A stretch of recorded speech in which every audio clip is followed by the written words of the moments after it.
समस्त को नमस्कार। आज संध्यार ये विशेष कार्यक्रम आपन को स्वागत करुच्ची। आपण नियमित भाव में जो कार्यक्रम देखी आसुचंती ता ना होची प्रदीप जलुथाऊ। आज गोटे छोटिया प्रसंग आलोचना करबा। से प्रसंगटी होची दिवस सन्निकट। दिवस सन्निकट बाइबल गोटे अंश पढ़ा। रोमी 13 अध्याय 11 ରୁ 12 पद लिखा जाए, पुणी एबे तुम मानकर निद्रारू जाग्रत हबार समय जो उपस्थित यह जानी यही सबू कर, कारण आम मानकर विश्वास करिवार दिन ठारू वर्तमान परित्राण आम मानकर अधिक सन्निकट। रात्रि पाहांता हेउअछि दिवस सन्निकट। अतएव आस आमे माने अंधकार कर्म सब परित्याग करी आलोकर शଯ୍या परिधान करू। प्रभुंकर वाक्य कुहे, एणु तुम मानकर निद्रारू जाग्रत हबार समय जे उपस्थित यह जानी यही सबू कर। प्रभु वाक्य कहुची जे वर्तमान तुम्हें निद्रारू जागिबार समय आसी जाइछि। तेणु तुम्हें वर्तमान यह जानी यही समस्त कर। कौन कर ना आम मानकर विश्वास करिवार दिन ठारू वर्तमान परित्राण आम मानकर अधिक सन्निकट हे आसुअछि। रात्रि पाहांता हेउअछि दिवस सन्निकट। अतएव आस आम्भे माने कौन करू ना अंधकार कर्म सब परित्याग करू। अंधकार मध्य जहाँ सब कर्म आमे करिचु ताको सब परित्याग करिवार समय आसी जाइछि। आलोकर शଯ୍या परिधान करिवार समय उपस्थित होइछि। तेणु आज प्रसंग होउछि दिवस सन्निकट। बाइबल ख्रीष्टंक ठारे विश्वास करथुवा प्रत्येक लोक मानकु प्रत्येक दिन ईश्वरंकर उपस्थिति और जीशु ख्रीष्टंकर प्रत्यावर्तन पाई एक चेतना सहित बंचिबा को उत्साहित करे।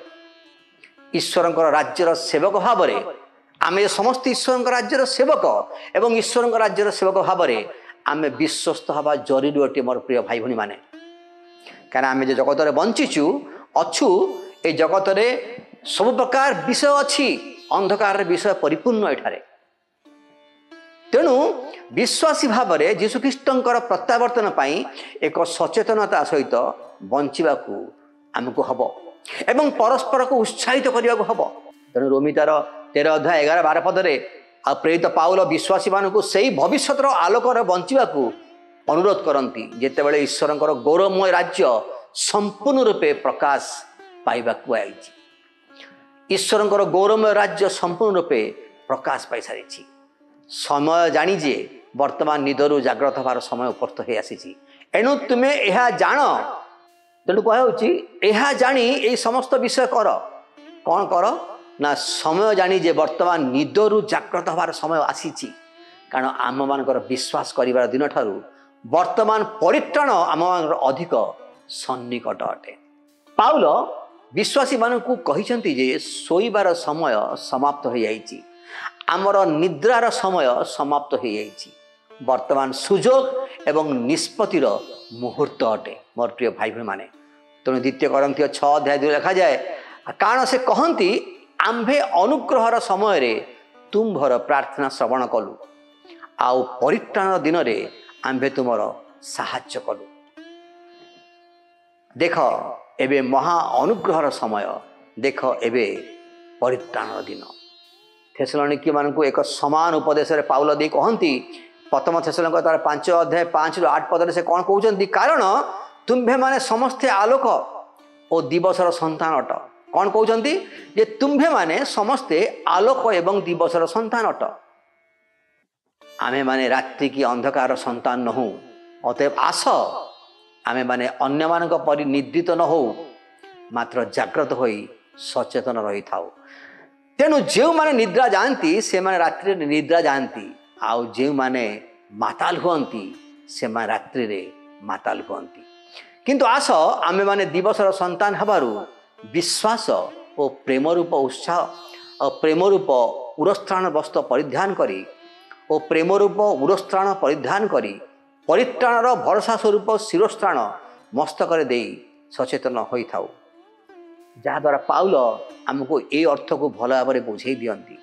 ख्रीष्ट विश्वासी भाव में परित्राण तीनोटी समय रे विद्यमान थाए बा परित्राण ख्रीष्ट विश्वासी भाव में आम जीवन में परित्राण तीनोटी समय रे विद्यमान अछि।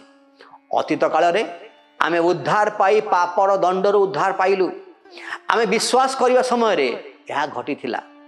वर्तमान काल रे आमे निरंतर प्रगतिशील पवित्रतार अनुभव करू पवित्र आत्मांकर कार्य द्वारा ख्रीष्टंकर प्रतिमूर्ति सहित अनुरूप होई थाउ। भविष्य काल रे आमे आमर परित्राणर समाप्ति गौरवमय पुनरुत्थान एवं परिवर्तन एवं स्वर्ग रे आमर अनंत उत्तराधिकारी अनुभव कर। मोर प्रिय भाई बहन माने जोहन मध्य विश्वासी मान को उत्साहित करी कहती जोन विश्वासी मान कौन कहते ख्रीष्टंक सह सहभागितार रहिबाकू अनुरोध करती जेपरी से फेरी आसीबे आ सेते बेले आपना साहस रे परिपूर्ण हेबे एवं लज्जारे तांको ठारू दूरे जिबे नाही। जेतले से फेरी आसीबे आमे माने साहस रे परिपूर्ण हबा एवं लज्जारे तांको ठारू आमे दूरे जिबा नाही। तेणु प्रथम जोहन तार 2 अध्याय 28 लिखा जाए अतएव हे वत्सगण ताहांक ठारे रुह जेपरी से जेतेबेले प्रकाशित हेबे सेतेबेले ताहांकर आगमन समय रे ताहांक छामुरे आमे माने लज्जित न होई साहस प्राप्त हबा। एवं जोहन मध्य ठीक से प्रकार व्याख्या करने को जाई कहती जो माने ईश्वरंकर संतान अटंती से माने ख्रीष्टंकर आविर्भाव हबार एक उत्साह सहित बंचंती जेपरी से निर्मल अटंती से निजको मध्य शुद्ध रखती। जो माने प्रकृत विश्वासी से माने निर्मल अटंती एवं से निजको ईश्वर परि शुद्ध हवाकू चेष्टा करती।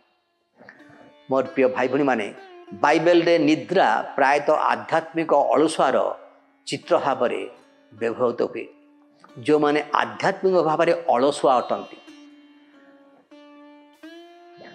रीतिनीति परंपरा ये समस्त बांधी होइतिबा जो माने विश्वासी बोली दाबी करती से माने वास्तव में आध्यात्मिक अलसुआ अटंती।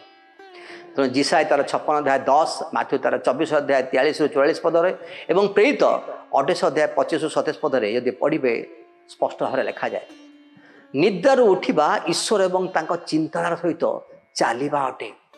जो माने ईश्वरंकर शक्ति द्वारा उठंती एवं ईश्वरंकर चिंताधारा सहित चलती से माने वास्तव में आध्यात्मिक अलसुआ रु वंचित हुअंती।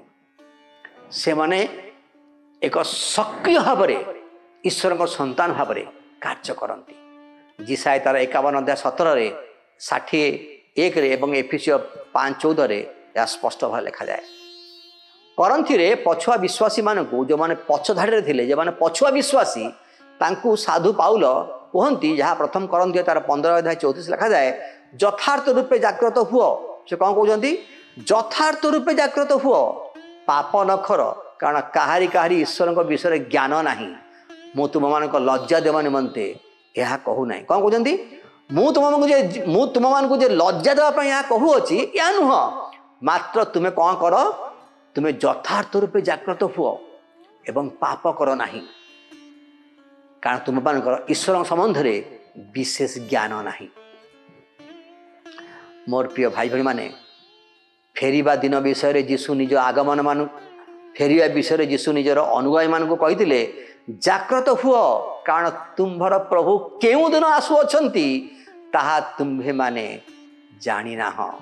तार माथ्यू तार 24 अध्याय 42 लिखा जाए तांको आदेश को वर्णना करने को जीशु 10 कुमारी दृष्टांत उपस्थापना कले जहाँ माथ्यू तार 25 अध्याय 1 लिखा जाए। कौन से कहानी କାହାଣୀଟି ସ୍ୱର୍ଗ ରାଜ୍ୟକୁ 10 କୁମାରୀ 5 ମୂର୍ଖ ଏବଂ 5 ଜ୍ଞାନୀ ସହିତ ତୁଳନା କରେ।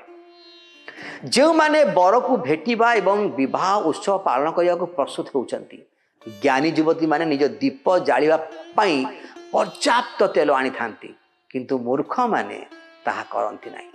ବରଂ ବିଳମ୍ବ ହୁଅନ୍ତେ ଓ ସମଗ୍ର ବରଯାତ୍ରୀ ନିଦ୍ରା ହୋଇ ଶୋଇପଡ଼ନ୍ତି। ମଧ୍ୟରାତ୍ରିରେ ବରର ଆଗମନ ପାଇଁ ସେମାନଙ୍କୁ ଡକାଯାଏ। ମୂର୍ଖ କୁମାରୀମାନେ ଯେଉଁମାନେ ପ୍ରସ୍ତୁତ ନୁହନ୍ତି, ସେମାନେ ଦୀପ ପାଇଁ ତେଲ କିଣିବାକୁ ଏଣେ ତେଣେ ଧାଇଁ ବୁଲନ୍ତି, ତତ୍ପର ହୁଅନ୍ତି। ସେମାନେ ଚାଲିଯିବା ବେଳେ ବର ଏବଂ ଜ୍ଞାନୀ କୁମାରୀମାନେ ବିବାହ ଭୋଜିର ପ୍ରବେଶ କରନ୍ତି ଏବଂ କବାଟ ବନ୍ଦ ହୋଇଯାଏ, ତାଲା ପଡ଼ିଯାଏ। ପରେ ମୂର୍ଖ କୁମାରୀମାନେ ପ୍ରବେଶ କରିବାକୁ ଚେଷ୍ଟା କରନ୍ତି, କିନ୍ତୁ ବର କୁହନ୍ତି ସେ ଯେ ସେମାନଙ୍କୁ ଜାଣନ୍ତି ନାହିଁ।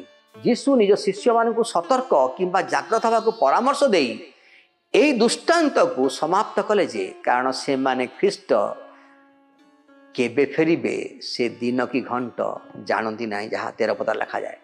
ନିଦ୍ରାରୁ ଜାଗ୍ରତ ହେବାର ସମୟ ଆସିଛି, ଅର୍ଥାତ୍ ଖ୍ରୀଷ୍ଟ ବିଶ୍ୱାସୀ ଭାବରେ ଆମ ଜୀବନରେ ଆଧ୍ୟାତ୍ମିକ ଅସ୍ଥିରତା ପରିବର୍ତ୍ତେ ଆଧ୍ୟାତ୍ମିକ ସ୍ଥିରତା ସ୍ଥାନ ପାଇବା ଜରୁରୀ ଅଟେ। ବିଶ୍ୱାସୀମାନେ ଜରୁରୀ ଆଶା ଏବଂ ଭବିଷ୍ୟତ ପାଇଁ ବ୍ୟାପକ ଜାଗ୍ରତ ପ୍ରସ୍ତୁତିର ଆବଶ୍ୟକତାକୁ ଅନୁଭବ କରିବା ଉଚିତ। କାରଣ ଆମର ନାଗରିକତା ଏ ଜଗତରେ ନୁହେଁ, ଆମ ନାଗରିକତା ସ୍ୱର୍ଗରେ ଅଛି ଏବଂ ଆମେ ଉତ୍ସାହର ସହିତ ସେଠାରୁ ଜଣେ ତ୍ରାଣକର୍ତ୍ତା ପ୍ରଭୁ ଯୀଶୁଖ୍ରୀଷ୍ଟଙ୍କୁ ଅପେକ୍ଷା କରିଥାଉ। ତେଣୁ ଫିଲିପିଓ 3 ଅଧ୍ୟାୟ କରି ଲେଖାଯାଏ, ଆମ୍ଭେମାନେ ତ ସ୍ୱର୍ଗର ପ୍ରଜା, ସେ ସ୍ଥାନକୁ ମଧ୍ୟ ଆମେମାନେ ତ୍ରାଣକର୍ତ୍ତା ପ୍ରଭୁ ଯୀଶୁଖ୍ରୀଷ୍ଟଙ୍କର ଆଗମନର ଅପେକ୍ଷାରେ ଅଛୁ। ତେଣୁ ମୋର ପ୍ରିୟ ଭାଇ ଭଉଣୀମାନେ, ଆଜିର ପ୍ରସଙ୍ଗ ହେଉଛି ଦିବସ ସନ୍ନିକଟ। କାରଣ ରାତ୍ରି ପାହାନ୍ତା ହେଉଅଛି, ଦିବସ ସନ୍ନିକଟ। ଅତଏବ ଆସ ଆମେମାନେ ଅନ୍ଧକାରର କର୍ମ ସବୁ ପରିତ୍ୟାଗ କରୁ। ଏ ଜଗତରେ ଅନ୍ଧକାରର କର୍ମରେ ପରିପୂର୍ଣ୍ଣ ଅଛି। ମୋର ପ୍ରିୟ ଭାଇ ଭଉଣୀମାନେ, ଆମେ ସମସ୍ତେ ତାର ଟେମ୍ପଟେସନରେ ପଡ଼ିଯାଇଛୁ, ସେ ପ୍ରଲୋଭନର ଶିକାର ଆମେ ସମସ୍ତେ ହେଇସାରିଛୁ। ତେଣୁ ପ୍ରଭୁ କହୁଛନ୍ତି ଆସ, ଆଜି ଆମ୍ଭେମାନେ ଅନ୍ଧକାରର କର୍ମ ସବୁ ପରିତ୍ୟାଗ କରୁ ଏବଂ ଆଲୋକର ଶଯ୍ୟା ପରିଧାନ କରୁ। କାରଣ ଆମେ ଏ ଜଗତର ନାଗରିକ ନୁହଁ। ଆମେ କୋଉଠିକା ନାଗରିକ? ଆମେ ସ୍ୱର୍ଗର ନାଗରିକ। ଆମର ପ୍ରସ୍ତୁତି କାହା ପାଇଁ ହେବା ଦରକାର? ଆମର ପ୍ରସ୍ତୁତି ଜଗତ ପାଇଁ ନୁହେଁ। ଏଇଠି କେମିତି ଭଲରେ ରହିବି, ଭଲରେ ଖାଇବି, ଭଲ ଘର କରିବି, ଗାଡ଼ି ଚଢ଼ିବି, ଏସିରେ ରହିବି, ଏଇଟା ଆମର ପ୍ରସ୍ତୁତି ନୁହଁ। ଆମର ପ୍ରସ୍ତୁତି ହେଉଛି ଅନନ୍ତ ଜୀବନ ପାଇଁ। ଯେଉଁ ପ୍ରସ୍ତୁତିରେ ଏକ ସଂଘର୍ଷ ଅଛି, ଯେଉଁ ପ୍ରସ୍ତୁତିରେ କଷ୍ଟ ଅଛି, ଯେଉଁ ପ୍ରସ୍ତୁତିରେ ଦୁଃଖ ଅଛି, ଯେଉଁ ପ୍ରସ୍ତୁତିରେ ଯନ୍ତ୍ରଣା ଅଛି, ଅଭାବ ଅଛି, ରୋଗ ବ୍ୟାଧି ସଙ୍କଟ ଅଛି, ନାନା ପ୍ରତିକୂଳ ପରିସ୍ଥିତି ଅଛି, ତା ମଧ୍ୟରେ ଆମକୁ ଅନନ୍ତ ରାଜ୍ୟ ପାଇଁ ପ୍ରସ୍ତୁତି ହେବାର ଅଛି। କାହିଁକି ନା ଦିବସ ସନ୍ନିକଟ। କ'ଣ କୁହାହେଉଛି? ଦିବସ ସନ୍ନିକଟ, ରାତ୍ରି ପାହାନ୍ତା ହେଉଅଛି, ଦିବସ ସନ୍ନିକଟ। ଅତଏବ ଆସ ଆମ୍ଭେମାନେ ଅନ୍ଧକାରର କର୍ମ ସବୁ ପରିତ୍ୟାଗ କରି ଆଲୋକ ଶଯ୍ୟା ପରିଧାନ କରୁ। ମୁଁ ବିଶ୍ୱାସ କରୁଛି ପ୍ରଭୁ ଆଜି ଅଳ୍ପ ବାକ୍ୟ ଦ୍ୱାରା ଆପଣଙ୍କୁ କଥା କହିଛନ୍ତି। ନମସ୍କାର।